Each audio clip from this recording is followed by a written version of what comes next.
So ang gagawin nila ngayon mga kaibigan is SSD upgrade para sa isang system unit na naka-hard drive.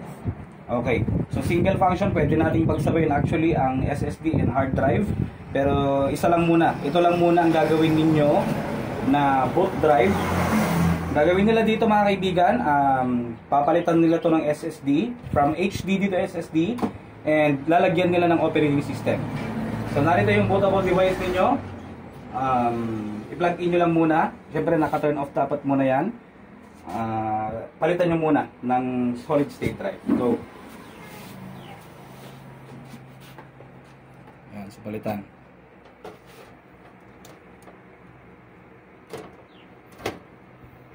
Picture mo tama ito.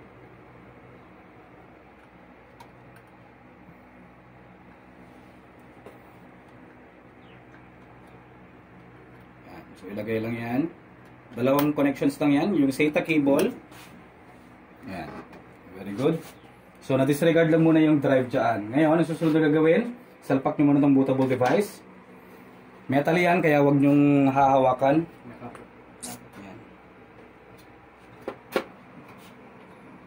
Again, hindi po tayo professional na instructor para sa CSS mga kaibigan ha. Sila po ay mga OJTs and syempre tayo bilang technician tinuturo lang din natin kung ano yung alam natin. Kaya ang kagandahan po, nandito po tayo para i-guide din sila. But not a professional lecturer, hindi ko po alam yung ibang mga definition of terms. Okay. So, naka-plug in na lahat. Wait lang. Nakasaksak na yung bootable device nyo. Okay. So, para pasukin yung BIOS nito, I think it's delete. Or depende na kung F2. Meron din namang mga auto-detect. Alright. So, lapit mo doon kung sakali. Anong susunod na gagawin? Power on. Nakasaksak na yung bootable device. Go. Ayan. Power on. Ayan. Delete. Press mo lang yung delete. Delete key.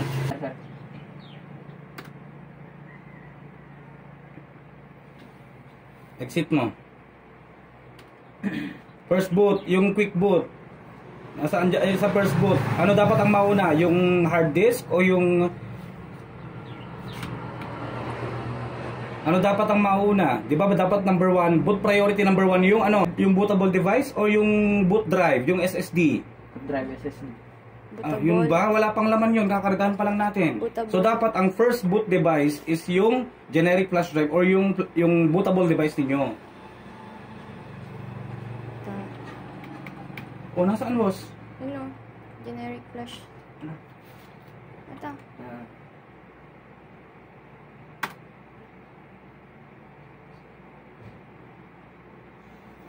Enter. F10. Okay.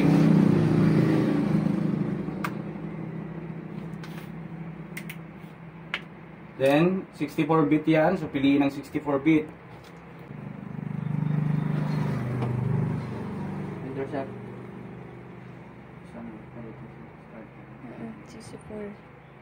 64-bit.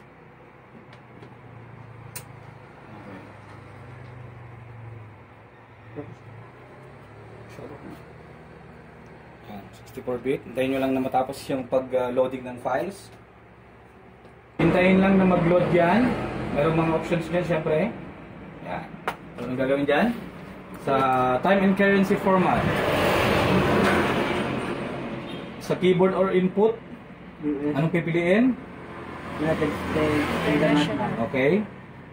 And then, sa time and currency, United States, Philippines, hindi ba? United States. Nasaan ka? Pakistan? Singapore? Piliin mo English Philippines para sa time and currency. US keyboard mo. US ba o United States International? Huwag mo nang dalagin yung language to install. Naka-ticket mo hanggang English, puno Arabic, puno niya.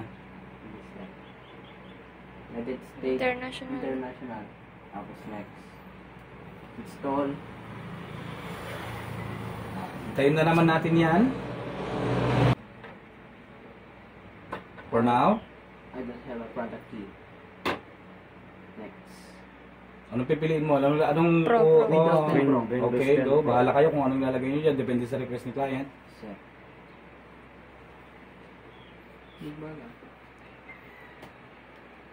Accept my license. Okay. Next. Custom install window. Delete that. Kahit hindi mo na-delete yan. Opo, i-delete mo. I-delete mo. Delete. Okay. And next.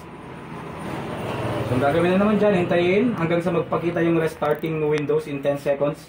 Hugutin nyo yan within 10 seconds. Ito lang yung bootable device ninyo. Mga lakati Okay? pag-ipin. Moment na to, kailangan nyo lang siyang hintayin na matapos. Then again, merong magpapakita dyan na restarting Windows in 10 seconds. Hugutin nyo yung inyong bootable device. Okay? So hintayin nyo dyan na magpakita yung restarting Windows in 10 seconds. Then, ang purpose niyan pa kung bakit hinuhugot yung bootable device is para hindi maulit. Kasi may automatic pag nandyan pa rin yung device ninyo, magbo-boot up ulit dyan. Pero may nakapagsabi sa akin na ayun, sige, hugot. Okay. So during that time, after this one, no, kailangan nyo na maghintayin hanggang sa dumating na yung setup na kailangan na natin piliin kung ano yung language or whatsoever. Basic na lang yun para sa atin. Yan. So sa moment na to, setup na. No? Hintayin nyo lang yan mga kaibigan. Ito, pipiliin dyan, ano? Ano pipiliin dito? Region, right? Ano? Region ninyo, ano? Philippines. Philippines. Philippines. Yun. Yes. Then, keyboard layout. International. US. Yeah, it says international. And then skip.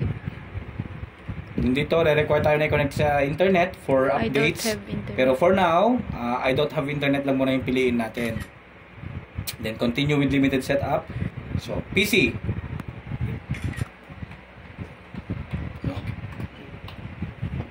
Next, lalagyan ba ng password o hindi? Kung hindi lalagyan ng password, click nyo lang ang next.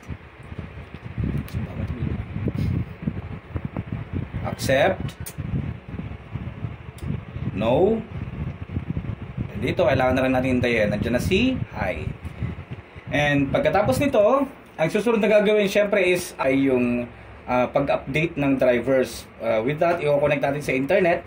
Then, pupunta tayo dun sa may Windows Update settings. Pero hindi na natin gagawin yon sa video ito. Ang mahalaga, natutunan nyo kung paano magsalpak ng SSD at magkarga ng operating system sa SSD. Alright? So, tapos na yan. Ang sinasabi kong pag-update ng drivers, which is very important, is i-connect nyo lamang to sa internet via LAN cable or kung meron kayong Wi-Fi dongle, pwede kayong gumamit ng Wi-Fi dongle. I-connect sa internet, then punta lang sa Windows Update. Windows Update. Then depende yan sa lakas ng internet ninyo, ha, kung gaano siya kabilis mag-update or mag-download and mag-install ng mga drivers. So ito yon. So i-connect sa internet, then check for updates, then meron magpapakita dyan na kailangan yung i-restart yung unit, no? I-restart yung computer, i-restart nyo lang, hintayin nyo lang na matapos lahat ng mga updates. Okay? Wag na wag ninyong papatayin yung computer. Nagkataon kasi mga kaibigan na wala akong malakas na internet connection ngayon dito sa shop. So ito yung tinuturo ko rin sa kanila. Very important to. So pagkatapos salpak yung SSD, maglagay ng OS, which is ito na yung OS, operating system, and then mag-update ng drivers, yung susunod mag-update or mag-install na ng mga basic softwares. No. So natutunan naman? Yes, sir. Yes. Yun ang mahalaga. Okay na tayo dyan mga kaibigan.